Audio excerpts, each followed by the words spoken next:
What's up, everybody? It is Ananka, and welcome to my bazaar. Today, I have a 2C-E chirp report for you.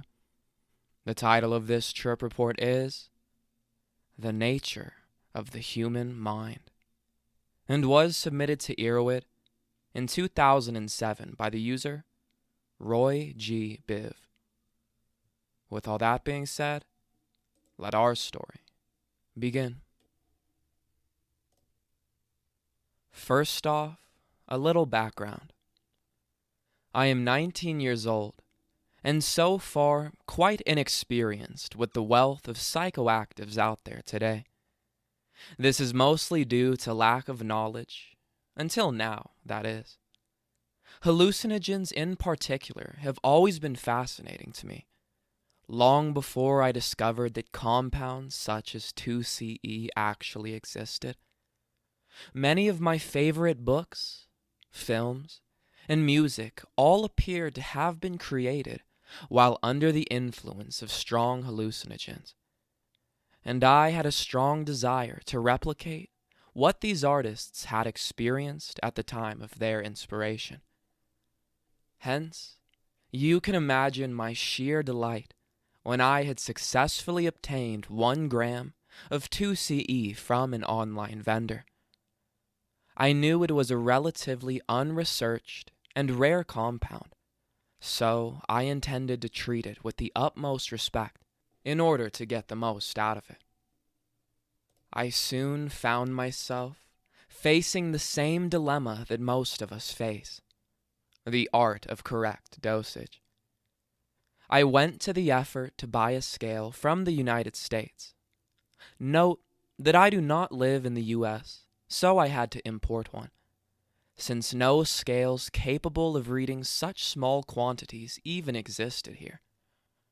Unfortunately, once it arrived, I was unable to use it, because it was not designed to be compatible with the Australian mains voltage system. Meanwhile, the little baggie of 2CE continued to sit there, silently begging attention. Finally, its allure overpowered me, and I felt compelled to take some, despite the lack of a suitable scale. It was about 12:15 a.m. Everyone in the house had gone to bed except my mother, who was watching a movie in the lounge room. My mindset was fairly positive, even though I had no one else to share the trip with, as most of my friends are anti-drug. The entire night lay ahead, enticing and yet full of uncertainty at the same time. It also meant that I had only to look after myself, and no one else, which I consider a good thing. I carefully measured out what I believed to be 20 milligrams, mixed with a can of Coke. This was done using the knowingly inaccurate method of having a known quantity. Other users are correct in saying that the powder itself tastes very synthetic and bitter. Although mixed with other liquids, it is not noticeable. I wasn't entirely sure that this would work, and I became anxious that maybe the powder was some other useless compound and I had been ripped off. After all, how could I test it? These fears were soon laid aside, however, when the effects started to kick in less than an hour later. The onset was fairly gradual and gentle. I chose to lie down on my bed, listening to Boards of Canada's Geo Gotti on my MP3 player. I was feeling very relaxed by now. Music almost always soothes me in any given situation. I began to see some very rushed images when I closed my eyes, although I was skeptical that this was from the 2CE, and instead believed it to be my overactive imagination. During these early stages, I began to have some very slight feelings of nausea, which were uncomfortable. These remained very subtle, however, and nothing came of it. Fairly soon I was able to ignore it Suddenly, I remembered to make a request, or, in other words, a prayer. I'm not at all religious, but I do believe in a higher order of things, and that every living thing has a life force, I guess. I asked that the universe show me that there is something else out there, beyond what we see, that governs how things work. I also asked that all negative forces leave the area for the time being.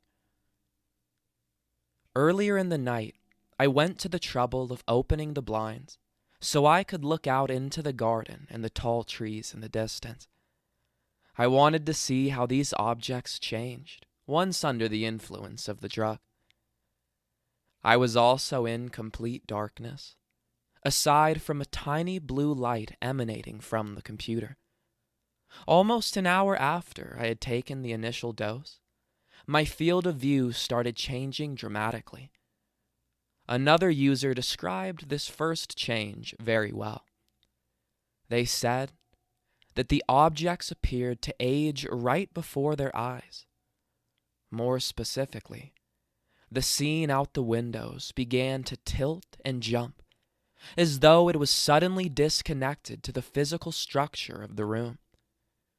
The entire scene lost all color, and instead became distinct shades of gray. Texture seemed to disappear rapidly as well, and I noticed the edges of the shapes became fuzzy, distorted, and randomized, like a charcoal painting. I was definitely losing my normal consciousness by now, detail by detail. It was an extraordinary feeling. I felt overwhelmed with happiness because I knew I had taken an effective dosage and that I was at the start of an immense psychedelic journey. I had never seen anything shift so greatly in front of my eyes. My only judgment of time was the duration of the music I was listening to, and after the previous album finished, I put on the Orbs, Adventures Beyond the Ultraworld. A lot of you may be familiar with this album. It is amazing in any state of mind. The scene outside my window became more and more intriguing, and I suddenly felt the urge to go out there and become part of it. I wasn't wearing shoes yet, so I was faced with the difficult task of finding them and putting them on. It took concentration, but I finally managed and sneaked out quietly. Out in the cool, open air, things felt clear, and I felt refreshed and ready. Intricate patterns had developed in my field of vision that looked like a vast blanket of microchips. My vision started warping violently, and I began to sense emotions in unmoving, inanimate objects. In other words, I could feel what the trees were feeling. Everything was becoming more and more beautiful and complicated. All this, and I hadn't even left the garden yet. I moved out into the street, which appeared as a bizarre alien landscape. I wasn't on Earth anymore. At least, I didn't think so at the time. I decided that I had moved into a reality where nothing was as it seemed. There were no rules here, no physical or logical boundaries. Everything could be anything, and anything could be everything. This didn't worry me. I simply learned that I had to adapt to these new rules and trust my intuition. I moved very cautiously. I couldn't see further than a few feet ahead of me. Everything that I encountered either felt welcoming or frightening, sometimes both at once. I brought my MP3 player with me and continued listening to music which no doubt influenced a great deal of what I could see. I used headphones designed to minimize external noise, which was a mixed blessing for obvious reasons. Although one definite upside is that the earbuds don't fall out of your ears. I became extra sensitive to sounds, especially the effects in the music, such as rockets lifting and voices muttering. I was unconcerned about any other humans. I felt that I was alone in this new dimension, and yet I was in awe and mostly unafraid. My destination was the park, a rather large one comprising 3 open fields, trees on the border, and some children's play equipment. By now, the open-eye visuals were really starting to take shape. I followed a footpath into the park and away from the road. I was blown away by what I saw. There in the night sky, I saw the most stunning display of color and motion, much greater than what I had thought was ever possible while under the influence of a drug. There were vast splashes of reds, yellows, greens, oranges, purples, all intertwined and moving in the night sky. The stars switched places rapidly. They never stood still, and it was a pure visual marvel. There was a huge ring, seemingly made out of lasers of light, spinning over the grass, rising perhaps 100 meters into the air. It was huge.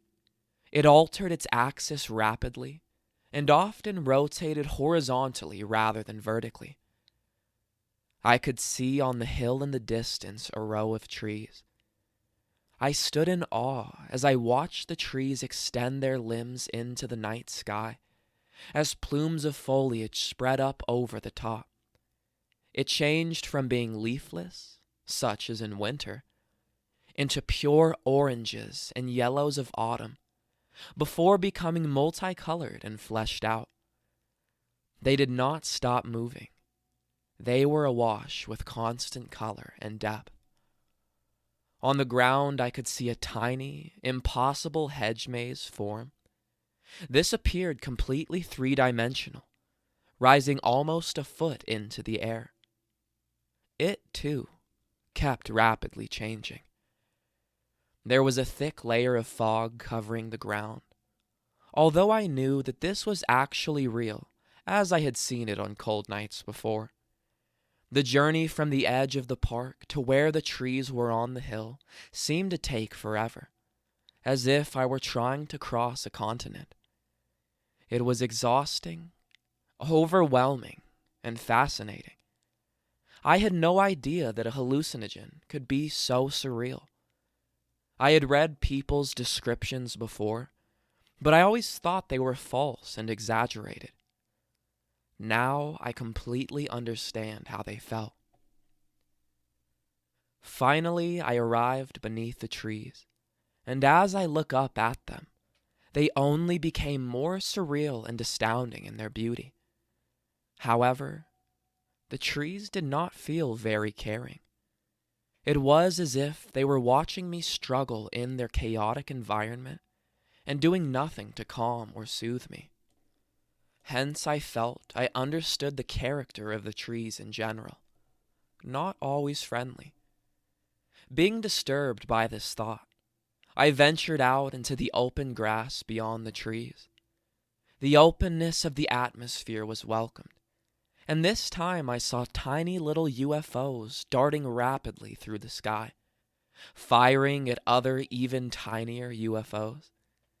It was as though I could see the entire cosmos, even from such a low vantage point. The ground swarmed with vines and other plants, with some running their limbs over my shoes, but I was unbothered. Again, another huge ring of lasers was spinning, and this time, I felt the urge to touch it. The speed at which the ring spun was dependent on the music I heard, and so, at a slower point, it lowered itself to me, and I reached out to it. I felt nothing peculiar, and I laughed to myself that I was having such an intense experience. 2C-E left me with enough room to remain clear-headed, so it was possible to fully engage in the experience and analyze my thoughts at the same time. It was quite unique. I could see the other side of the park in the distance, and I decided to make that my goal. I turned to look behind me, and I could see the outline of the city in the distance. It was recognizable in shape, although the colors had changed. I passed by the playground on my right, which was bathed in a sickly yellow light from the car park beside it. On the ground, I noticed hundreds of insects, mainly brown toads, spiders, and millipedes. I ventured towards them, but soon the spiders recognized me and began to multiply and venture in my direction. I tensed slightly and made another request in my mind. This is not what I had in mind. Please help me get back on the right path again. And with that, I turned and ran in the opposite direction, back into the main oval. I felt relieved and continued on my way to the road ahead. The OEVs showed no sign of slowing down.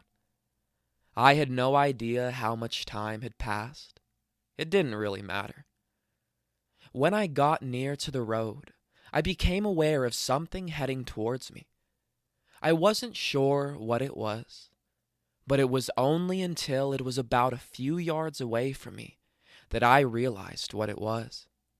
It was a human. I forgot about those.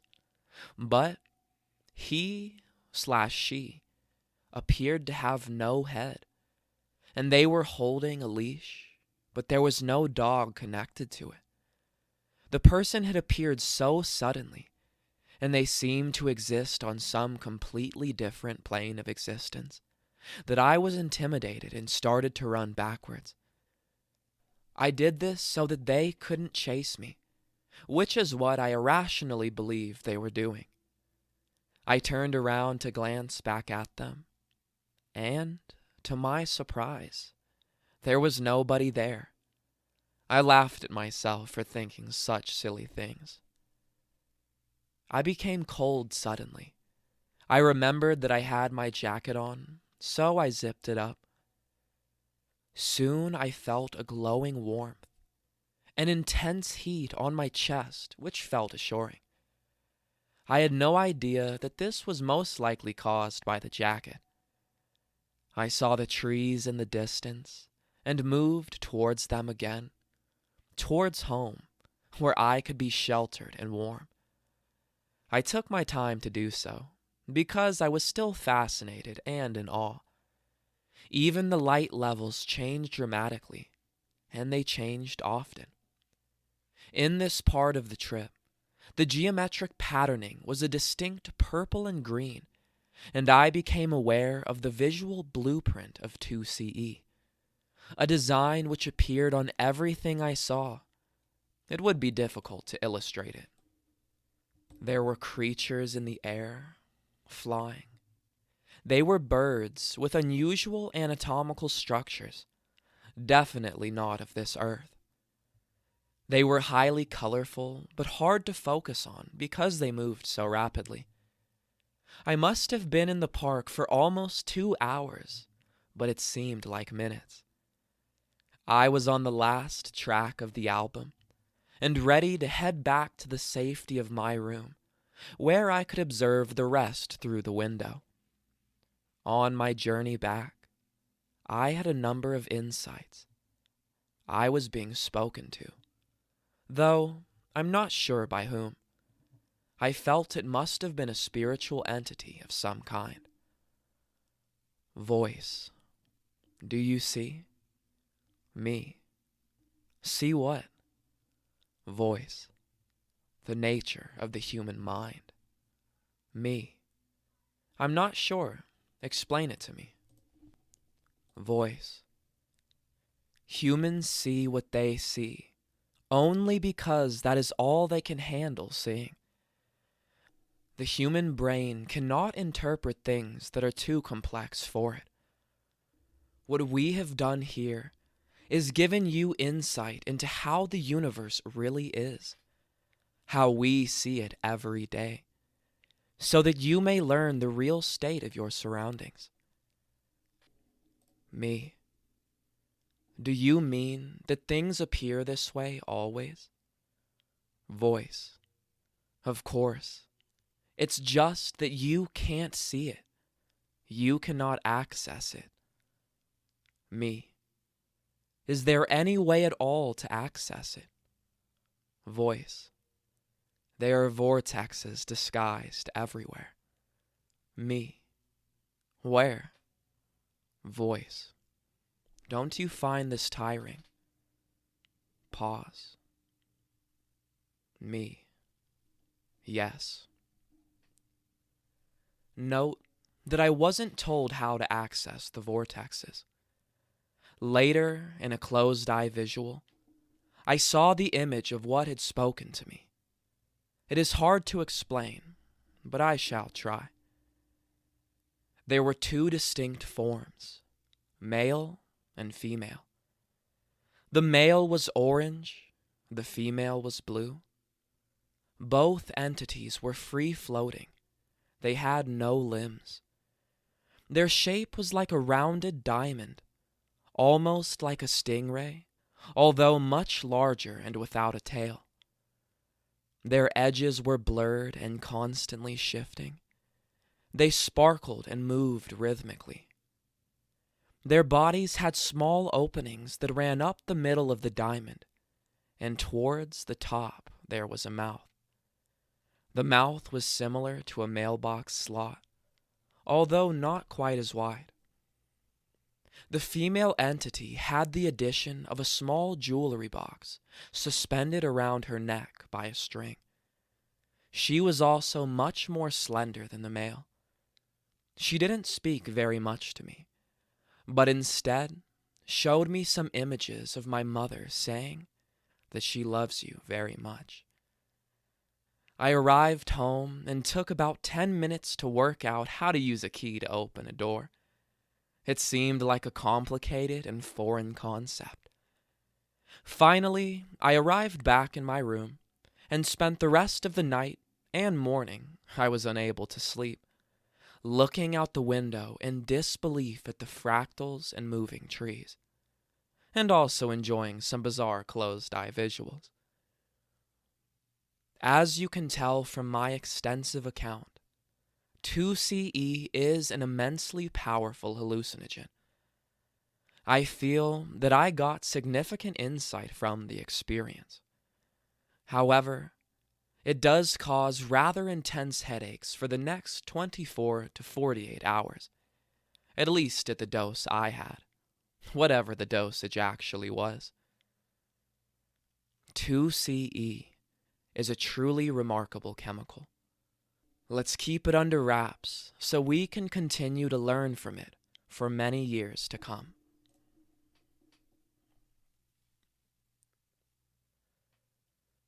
Alright, everyone. That is the end of our story. If you enjoyed it, don't forget to like, share, subscribe. Share with us your 2CE experiences down in the comments below. Check out the other videos and playlists on my channel, and I will see you in the next one, fam. Deuces.